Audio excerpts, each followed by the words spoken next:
Oh, Peter. Oh, hey. Oh, I hey. didn't see you there. I didn't see you there. Welcome back to Taylor's Trick-Taking Table. I'm Trick, and besides the obvious Dune and Germany June correlation here, I brought back that old bit because this is an older book. And what I realized is the past two games, so Frank Su and Voltreffler, and then today's game by Klaus Palesch, Mit, List und Tücke, they're all from 1999, just so specifically. So older games, but so great. And what's cool is the hook to this game is kind of like Klaus's other game, Stickeln, or Stickum. It's probably one of the more popular trick-taking games, where you have sometimes suits that will hurt you, so like suits that you don't want to get because getting more of them will lower your score, and then suits that are good. So in this you have two suits that are good, and then the rest are bad. There's 4 suits total, so 2 and 2.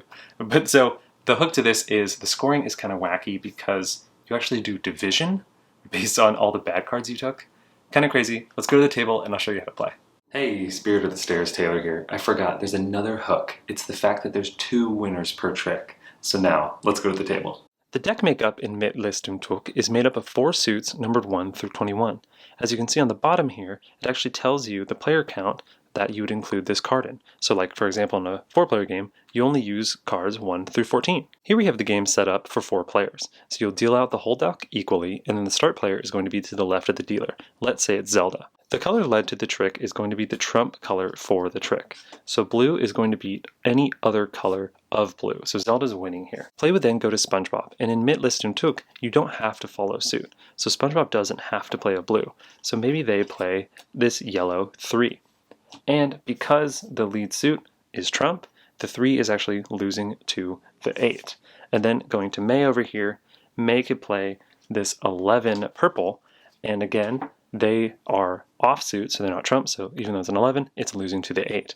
Finally, when it comes to the pilot here, even though Mit, List und Tücke is a game where you don't have to follow suit, you can never play all 4 colors into the trick.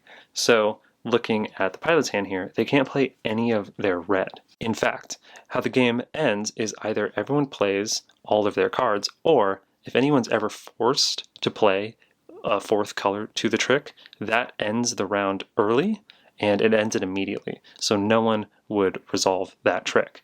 So, jumping back here, now that they know they can't play the red, maybe they play this 14, knowing that the 14 will beat the 8. So the interesting thing about this game is actually there are 2 winners to each trick. There's going to be the person who actually won the trick, who played the highest trump, and then the other winner is the person who played the lowest non-trump.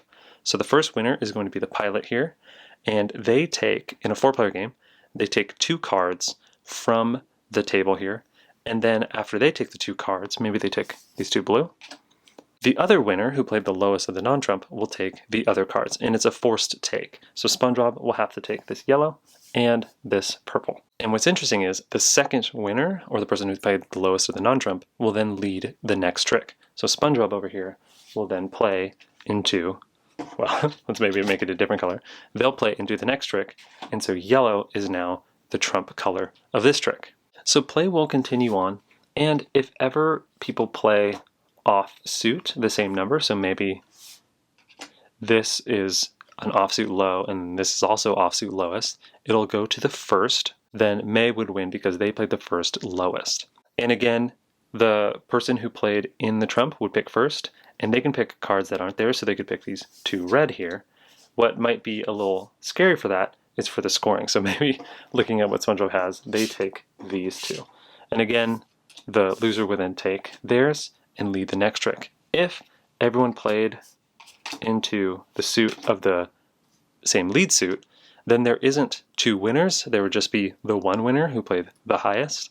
They would take 2 of the cards, so Princess Zelda over here with that 12, and then these just get discarded, and then the 1 winner would lead the next trick. So why players are trying to collect certain colors of suits and avoid other cards of different suits are because of the endgame scoring. And let's jump forward to the end here to explain certain examples and how scoring works. Here we are at the end of the game here, and let's look at these different examples of endgame scoring. So how it works is you look at 2 of your piles that were good, and you will count the number of cards in each pile, and then you multiply them by each other. So looking at Zelda here, they have 1, 2, 3, 4 in one pile, 2 in another, so it'd be 2 times 4, and they'll get 8 points.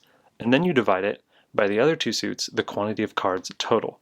So they only got one other of their non-good suits, so they would divide by 1, so they got 8 points. Looking up at SpongeBob here, maybe they got 3 and 3 of their good suits, so 3 times 3, they got 9 points. However, of all the other bad suits, they got 2 and 2, so that's 4, so it'd be 9 divided by 4. And you'd always round down, so they would only get 2 points. What's interesting is, so sometimes if you just divide by 1, you get the total points over here. But also, if you got 0 of any of the bad cards, you'd also still only divide by 1. So Pilot over here got 3 times 4, 12 points. The tough thing is, though, if you only got one suit, so May over here got 6 red, you're still timesing it by the other number of a different suit you got. So that would be 6 times 0. So May actually got 0 points. So I think the worst thing in this game is just to get one suit. So over here, SpongeBob, who got a bunch of bad off-color suits, might not have done too well, but at least they got enough cards to not get 0 points. One important rule is, as you're playing the trick taking, you can kind of choose which pile is your good suit and bad suit as you go along. So maybe over the course of the round, Zelda over here actually started getting a couple more light blue and not any purple. So then maybe they want to flip to having this be their good and that be their bad. And they can totally do that. But what's super important is the very second you get a fourth color, you immediately have to choose what's your good and what's your bad. So if Zelda got their fourth color during the course of trick play, this is before the end, they would have to pick their 2 colors they don't like and they would flip them down. What's tough about this is maybe over the course of the game, they just got, 6 more red, and so these would all have to go face down into their divide pile. What stinks is those reds could have been their good, and then their light blues could have been their bad if they would have played maybe a little better and didn't get 4 colors during the trick play. So again, if you only have 3, you don't have to choose which ones go face down as you play. That only would happen at the very end when you're calculating your score.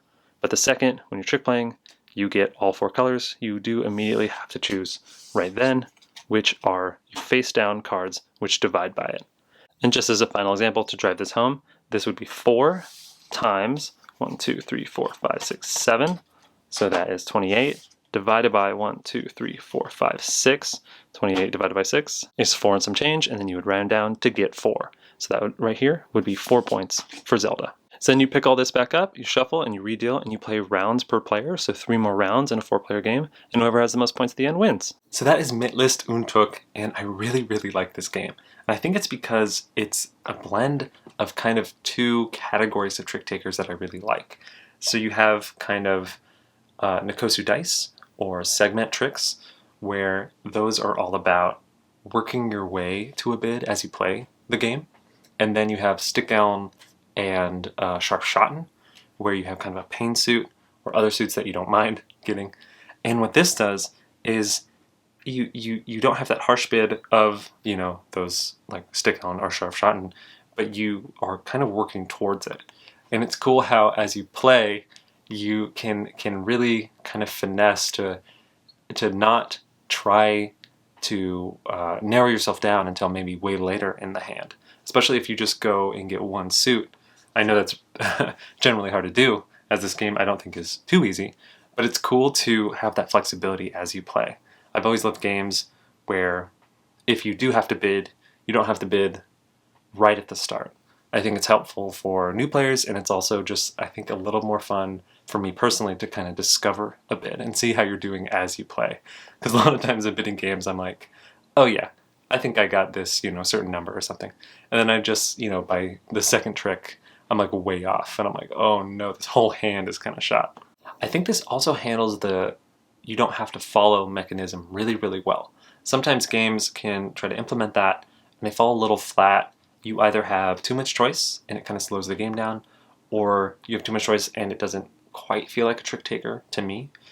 But what this game does perfectly is you only can play 3 of the 4. You can never play all 4. So it kind of limits it. You can technically play whatever you want near the start of the trick, but near the end, you're really narrowed down. And I know some games, like Board Game Cafe Frenzy, where you don't have to follow suit, you just have to play something that hasn't been played before. So it's interesting because you definitely have a spectrum of following suit, from either you have to follow suit to sometimes, you have to try to win if you can, like you have to trump if you can. So if you're off suit, you have to play a trump, or maybe, have to play a suit that hasn't been played before. So by the time 3 of the 4 suits are played, then you do actually have to play a certain suit. To this one, where you just can't play the 4th suit. And then all the way to stick on where you can, play whatever you want, no matter what. So it's really interesting how it handles that following suit restriction. It's almost like if there was a spectrum here, it just is kind of a little bit closer toward must follow suit, which is, I think, generally the games that I kind of like more. What I love about that following restriction where you can't have all 4 colors in a suit is if you're the first winner, you're never forced to take 2 of a different suit. And it's just so genius because the first winner, whoever played the highest of the lead suit, that's trump, can always get 2 of the same color. They're never terribly burdened with having to pick 1 and 1, which usually isn't very good unless those are the 1 and 1 you're going for. So it's cool that the must follow, or like the light must follow in the game, kind of is informed or kind of helps work with the scoring mechanism of the game. I know I have the Japanese version, so maybe it's a little weird to talk about production, but I love the character art on here. Everyone looks so cool. I don't get what all these characters do or are doing. Like, this guy's just smoking a cigar, and then there's a kid with a camera and a guy with a newspaper, but they look great. I love how they split up the 2 winners of the trick. So the first winner gets to take a lot, and they really get to force and kind of dictate what the second winner takes. But then the second winner gets to lead the next trick where they are de facto in on the next trick's trump suit. So they, maybe, if they really care, can then be the first winner for that trick. So it's cool how that bounces around the kind of ebb and flow of who's the first or the second winner. And what's really cool about this game is when you're trying to line up which 2 suits you care about, because you kind of have to get 2 suits. If you don't get your second suit, it's times by 0, and it's just brutal for scoring. So as you're lining up for which suits you're going for, you don't want to line up too much with other players. Like, we played this one game where 3 of us all went for yellow and red, so then the 4th player was just like open to take all the purple and blues. So it's kind of like, like Stick Elm or Shark Shotten, where like if players line up too much, then there's just too much back and forth, and there's a lot of like avoiding that just benefits other players. So it's really cool and the great thing is that since you're going for 2 of them, you can kind of try to split it where you're like, I'll share 1 suit with this person, but I'll try to make sure the other suit I share is with a different person. And you're kind of balancing out this kind of tightrope you're walking on. So I love when this game has everyone kind of relying on each other in this weird ecosystem of like sorting the cards. So that is Mythlyst und Tücke, and I adore this game. I think it's because it just has a lot of these Goldilocks mechanisms for me. So in between, harsh must follow and play whatever you want, kind of hits a sweet spot for me. And then between like bidding and no bidding, again, another sweet spot. So I love that it just walks this perfect line for me. And at the end, when players are, multiplying and dividing all their scores, I love it. Give me that calculator. So I think I'm going to give it the seal, so. And thanks so much for watching.